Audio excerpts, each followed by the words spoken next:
প্রাণ প্রিয় নেতা ও কর্মীগণ, আল্লাহ তাআলার শুকরিয়া আদায় করছি। এই উন্মুক্ত ময়দানে প্রায় 16 বছর পর আপনাদের সাথে একত্রিত হওয়ার সুযোগ আল্লাহ তাআলা দিয়েছেন। এজন্য পুনরায় তার শুকরিয়া আদায় করে বলছি আলহামদুলিল্লাহ। আজকে এই পরিবেশ আমরা যে আন্দোলনের মাধ্যমে পেয়েছি, একটি ফ্যাসিবাদী সরকারকে হটিয়ে যে তরুণ ছাত্র এবং সর্বস্তরের জনতাগণ আন্দোলন করেন, অপশক্তিকে অপসারিত করেন, এদেশের মানুষকে মুক্ত বাতাসে নিঃশ্বাস করার সুযোগ করে দিয়েছেন, সেই ছাত্র জনতার প্রতি কৃতজ্ঞতা প্রকাশ করছি। সম্মানিত বন্ধুগণ, দীর্ঘ 16 বছর এক শ্বাসরুদ্ধকর পরিস্থিতি আমাদের উপরে চাপিয়ে দেওয়া হয়েছিল। আমাদের উপর বলতে শুধু জামাত ইসলামী এবং ছাত্র শিবিরের কথা বুঝাই নাই, এদেশে আওয়ামী লীগ ছাড়া আর কোন মানুষ স্বাধীনভাবে কথা বলার সুযোগ পায় নাই।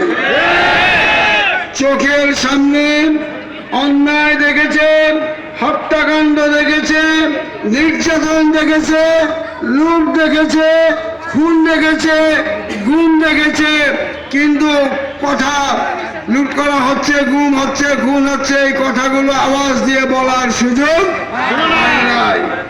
মানুষের কণ্ঠ এভাবে স্তব্ধ করে দেওয়া হয়েছিল।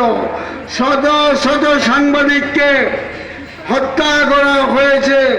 সাগর রুনি নামক 2 জন সাংবাদিক, যারা একই দম্পতি, 180 বার পর্যন্ত তাদের মামলার চার্জশিট দাখিলের তারিখ পরিবর্তন হয়েছে, আজও চার্জশিট দাখিল।